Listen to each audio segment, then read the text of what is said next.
जायकवाडी धरणाचे दरवाजे पुन्हा उघडले जाणार आहेत। जायकवाडी धरणाचा पाणीसाठा 95% पोहोचला असून जायकवाडी धरणाचे दुसऱ्यांदा दरवाजे उघडले जातील। गुरुवारी सकाळी 6 ते 7 दरम्यान जायकवाडी धरणाच्या सांडव्याद्वारे गोदावरी नदी पात्रात 9432 क्युसेक्स विसर्ग सुरू करण्यात येणार आहे आणि त्यामुळे नदीकाठच्या गावातील नागरिकांना सतर्कतेचा इशारा देण्यात आला।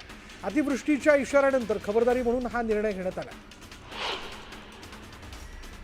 नाशिकमध्ये गोदावरीच्या पाणी पातळीत वाढ झाली आहे। गंगापूर धरणातून 6340 क्युसेक्सने पाण्याचा विसर्ग सुरू असून नाशिकमध्ये गोदावरीच्या पूर परिस्थितीत वाढ झाली आहे। तर रामकुंड गोदा घाटाचा परिसर पुराच्या पाण्याखाली गेला। उजनी धरणातून 1,10,000 क्युसेक्सने भीमा नदी पात्रात पाणी सोडण्यात आलं, त्यामुळे अनेक बंधारे आणि पूल पाण्याखाली गेलेत। इंदापूर तालुक्यातून भावड्या गार अकोलेकडे जाणारा पूल पाण्याखाली गेल्यानं वाहतूक ठप्प झाली। कोल्हापुरात मुसळधार पावसामुळे नद्यांच्या पाणी पातळीत मोठ्या प्रमाणात वाढ झाली। कृष्णा आणि पंचगंगा नद्यांच्या संगमावर असलेलं नृसिंहवाडीतील दत्त मंदिर पाण्याखाली गेले। कोयना, वारणा आणि राधानगरी धरणातून विसर्ग सुरू असल्यामुळे शिरोळ भागात पाणी भरण्याची शक्यता स्थानिकांकडून वर्तवली जाते। कोल्हापूरच्या पंचगंगा नदीने धोक्याच्या पातळीकडे वाटचाल सुरू केली आहे। नदीची पातळी 40 फुटांवरती पोहोचली आहे। पंचगंगेची धोका पातळी ही 43 फूट आहे।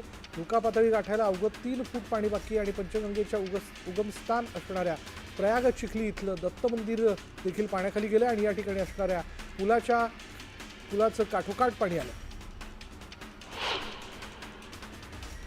कोल्हापूरच्या पंचगंगेने इशारा पातळी ओलांडली। पंचगंगा नदी धोक्याच्या पातळीवरती वाहताना दिसते आणि त्यामुळे 85 बंधारे अद्यापही पाण्याखालीच गेल्यानं वाहतूक विस्कळीत झाली।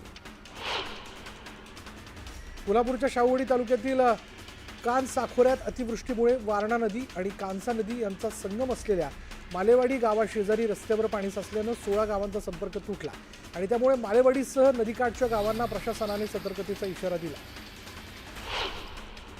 सोलापुरातील हिप्परगा तलाव ओव्हरफ्लो झाला। तलाव ओव्हरफ्लो झाल्यानं परिसरात पूरजन्य परिस्थिती निर्माण झाली आहे। पावसाचा जोर आणखी वाढला तर तलावाची पाणी पातळी आणखी वाढण्याची शक्यता आहे। कोयना धरणात 1,08,000 क्युसेक्सने पाण्याची आवक सुरू आहे। धरणाचे दरवाजे 13 फुटांनी उघडण्यात आलेत। धरण सध्या 102 क्षमतेनं भरले, त्यामुळे पाटण तालुक्यातील 53 कुटुंबांमधील 253 लोकांना सुरक्षित स्थळी हलवण्यात आले। खेडमधील ब्रिटिशकालीन बोरज धरण ओव्हरफ्लो झालं आणि त्यामुळे धरण परिसरात जाताना खबरदारी घेण्याचं आवाहन पर्यटकांना करण्यात आलं। पुण्याच्या खडकवासला धरणातून मोठ्या प्रमाणात पाण्याचा विसर्ग करण्यात आल्यामुळे एकता नगर भागात पाणी भरलंय। मुळा मुठा नदी पात्राबाहेर आलं असून नदीच्या प्रवाहात वाढ झाली आहे। नदीकाठची अनेक मंदिरं पाण्याखाली गेलेली आहेत। दरम्यान नदीकाठच्या गावांना सतर्कतेचा इशारा देण्यात आला। मुंबईला पाणी पुरवठा करणाऱ्या शहापुरातील भातसा धरणाचे 5ही दरवाजे 1.5 मीटरने उघडण्यात आले। पाण्याचा विसर्ग केल्यानं भातसा नदीनं पुलाची उंची गाठली। दरम्यान पाऊस सुरूच राहिल्यास शहापूर मुरबाड पूल पाण्याखाली जाण्याची शक्यता आहे। गेवराईपाडामध्ये मुसळधार पावसामुळे डोंगराचा काही भाग कोसळलाय। सुदैवाने यात कोणतीही जीवितहानी झालेली नाही। गेवराईपाडातील नवीन रेल्वे सुरळीत आहे आणि मात्र डोंगराचा भाग कोसळल्यानं कामावर प्रश्नचिन्ह निर्माण झालं। बदलापूरतून जाणाऱ्या उल्हास नदीनं धोक्याची पातळी ओलांडली, यामुळे नागरिकांमध्ये भीतीचं वातावरण निर्माण झालंय। यावेळी कार चालकांनी कार सुरक्षित स्थळी पार्क केलं। सोलापूर जिल्ह्यात गेल्या 8 दिवसांपासून पावसाने दमदार हजेरी लावली। ऑगस्ट महिन्यात आतापर्यंत 107 मिलीमीटर पावसाची नोंद झाली। सततच्या पावसामुळे पिकांचं मोठं नुकसान झालंय। दरम्यान नुकसान भरपाई देण्याची मागणी शेतकऱ्यांनी केली। पुण्यात मुसळधार पावसामुळे चास कमान धरण ओव्हरफ्लो झाले। धरणातून 24,000 क्युसेक्स पाण्याचा विसर्ग करण्यात आला। यामुळे भीमा नदीत महापूर आलाय। दरम्यान नदीकाठच्या गावांना खबरदारी घेण्याच्या सूचना देण्यात आल्या। चंद्रपूर जिल्ह्यात मुसळधार पावसाने हजेरी लावली। पावसामुळे पैनगंगा नदीतील पाणी वर्धा नदीत गेल्यानं वर्धा नदीला पूर आला आणि यामुळे वर्धा नदीवरील पूल पाण्याखाली गेला। मावळमध्ये गेल्या 3 दिवसांपासून मुसळधार पावसाने हजेरी लावली आणि यामुळे इंद्रायणी नदीला पूर आलाय। दरम्यान परिसरातील इमारतींना धोका निर्माण झालाय। तातडीनं उपाययोजना करण्याची मागणी नागरिकांनी केली। जळगाव जिल्ह्यातील हातनूर धरणातून मोठ्या प्रमाणात पाण्याचं आवर्तन सोडलं जाते, त्यामुळे तापी नदीचं पात्र दुथडी भरून वाहत आहे। तापी नदीला पूर आल्यामुळे अनेक मंदिरं पाण्याखाली गेलेली आहेत। मुसळधार पावसाने भीमा नदीच्या पाणी पातळीत वाढ झाली असून भीमा नदीचं पात्र दुथडी भरून वाहत आहे। पावसामुळे खडकवासला धरणातून भीमा नदी पात्रात 39,000 क्युसेक्सने विसर्ग सुरू आहे आणि त्यामुळे दौंड शहरातील दशक्रिया विधी घाट आणि महादेव मंदिर पाण्याखाली गेले। अमरावती जिल्ह्यात झालेल्या मुसळधार पावसामुळे चांदूर बाजार तालुक्यातील फिरसगाव कसब्यातील मेघा नदीला पूर आला. पुराचं पाणी गावात आणि बाजारपेठांमध्ये शिरल्यानं मोठं नुकसान झालंय. अमरावतीच्या चांदूर बाजार आणि अचलपूर तालुक्यात ढगफुटीमुळे मोठं नुकसान झालं. तातडीनं नुकसान भरपाई देण्याची मागणी बच्चू कडूंनी केली आहे. नुकसानग्रस्त भागाचा दौरा केल्यानंतर कडूंनी अधिकाऱ्यांशी संवाद साधत ही मागणी केली. चिपळूणमधील मिरजोळी गावातील बोरजेवाडीतील 50 ते 60 लोकांच्या जाण्या येण्याच्या वाटेचा प्रश्न ऐरणीवर आलाय. सततच्या मुसळधार पावसामुळे डोंगर हळूहळू ढासळण्यास सुरुवात झाली. दरडीवरील घराला धोका निर्माण झाला असून घरात राहणाऱ्या लोकांचा जीव धोक्यात आला. रायगड जिल्ह्यातील महाड तालुक्यात देखील मुसळधार पाऊस बरसला. महाडमधील शिवथरमध्ये ढगफुटी सदृश्य पाऊस झाला. पावसामुळे कुंभे शिवथरमधील शिवथरघळ धबधबा ओसंडून वाहतो. सातारा जिल्ह्यातील धरणांमधून सोडण्यात आलेल्या पाण्यामुळे नदीपात्रातून जाणारे अनेक छोटे पूल पाण्याखाली गेले. धरणातून सोडण्यात आलेल्या 1500 क्युसेक्स पाण्यामुळे वेण्णा नदी ओसंडून वाहताना पाहायला मिळते. आणि साताराकडून मसवे गावाला जोडणारा पूल पाण्याखाली गेल्यामुळे साताऱ्याच्या मसवे गावाचा संपर्क तुटला. गडचिरोली जिल्ह्यातल्या भामरागड तालुक्यातील पर्लकोटा नदीला आलेल्या पुरामुळे 100 पेक्षा जास्त गावांचा संपर्क तुटला. भामरागड बसस्थानक परिसरातील पाणी आता ओसरायला सुरुवात झाली. मालेगाव मनमाडसह नाशिक जिल्ह्याच्या ग्रामीण भागात पावसाची संततधार सुरूच आहे. सर्वच धरणं बंधारे तुडुंब भरली आहेत. अतिवृष्टीमुळे शेतीचं मोठं नुकसान झालंय. नाशिक जिल्ह्याच्या गेल्या 5 दिवसांपासून नाशिक जिल्ह्यामध्ये पावसाचा जोर कायम आहे. वाशिमच्या गोबणीसह परिसरात पैनगंगा नदीला पुरामुळे शेतीला फटका बसलाय. पुरामुळे मागील 7 दिवसांपासून करडा गोबणी हा रस्ता जो आहे तो बंद झाला. वाशिमसह नांदेड जिल्ह्यातील 350 गावांमधील 4,11,000 हेक्टर शेतीचं पाऊस आणि पुरामुळे अतोनात नुकसान झालंय. या नुकसानीची कृषी मंत्री दत्तात्रय भरणे यांनी पाहणी केली. मंत्री भरणेंनी दुचाकीवरून शेत पिकांची पाहणी करत शेतकऱ्यांना भरपाईचं आश्वासन दिलंय. दरम्यान सरकार शेतकऱ्यांच्या पाठीशी असल्याचंही त्यांनी म्हटलंय. नाशिकच्या इगतपुरीतील वाघाचा झाप मेंगाळ झाप कातोळी वस्ती इथला रस्ता पाण्याखाली गेला आणि यामुळे आदिवासी पाड्यांचा शहराशी संपर्क तुटला. विद्यार्थी आणि नागरिकांना आपला जीव मुठीत घेऊन प्रवास करावा लागतो.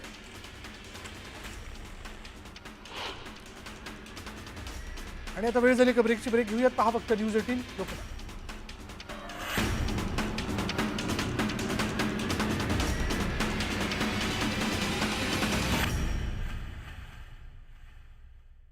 आता मी जाम स्ट्रिक्ट झालो यार. अरे बापरे. मी बेकार वरती कोंबडीचा आवाज कसा येतो? काकी के काकी कशी वाटली? मस्त आहे. या आठवड्यात शनिवार रविवार रात्री 9 वाजता star प्रवाहवर. Papa, let's go to Duda. Happy birthday, Duda. Duda, I love you. Go, Duda, go. I love my Duda. I love my Duda. Skoda. सर्वांचा बाप एनर्जी बोलवतो धाव धाव धाव धाव. कॅम्पा एनर्जीचा blast super fast. Muthoot finance gold loan सुनहरी सोच प्रोग्राम मध्ये आपल्या सगळ्यांचं खूप खूप स्वागत आहे. काही लोकांशी गप्पा मारूया आणि त्यांना आपण विचारूया की त्यांचं सोनं जे आहे लॉकर मध्ये झोपण्या व्यतिरिक्त अजून काय करताय की नाही. वणक्कम मिसेस अय्यर. ओके मा. Thanks for talking sir. माझं सोनं माझ्या मुलीला क्रिकेटर बनवत आहे. सुपर. कुमार साहेब तुम्ही सांगा कसं काय चाललंय तुमचं? अरे खूपच छान चालू आहे सर. माझं सोनं माझ्या ट्रान्सपोर्ट बिझनेस मध्ये गती आणत आहे. अरे वा फारच छान. तर आपलं सोनं कामाला लावा. आजच कॉल करा 1-800-313-1212 वर. 116 वर्षांचा दैदिप्यमान प्रवास, शुद्धता, विश्वास आणि तुमच्या प्रेमाचा सादर आहे वर्धापन दिनानिमित्त खास ऑफर. वामनहारी पेठे ज्वेलर्स, सोनेरी क्षणांचे सोबती, आता ठाणे येथे.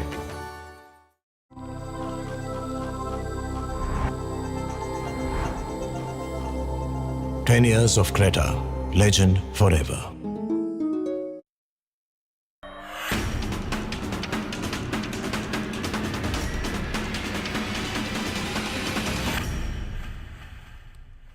आता ब्रेक नंतर आपण बघणार आहोत इतरही घडामोडी.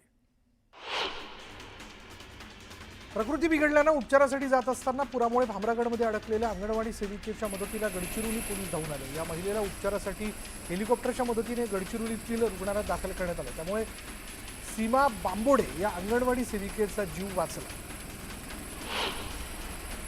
कल्याणनगर महामार्गावर मोठ्या प्रमाणात पाणी साचले आणि यामुळे रायते नदीजवळ नॅशनल हायवेचे 30 कामगार अडकले होते आणि याची माहिती मिळताच एनडीआरएफचं पथक घटनास्थळी पोहोचलं होतं.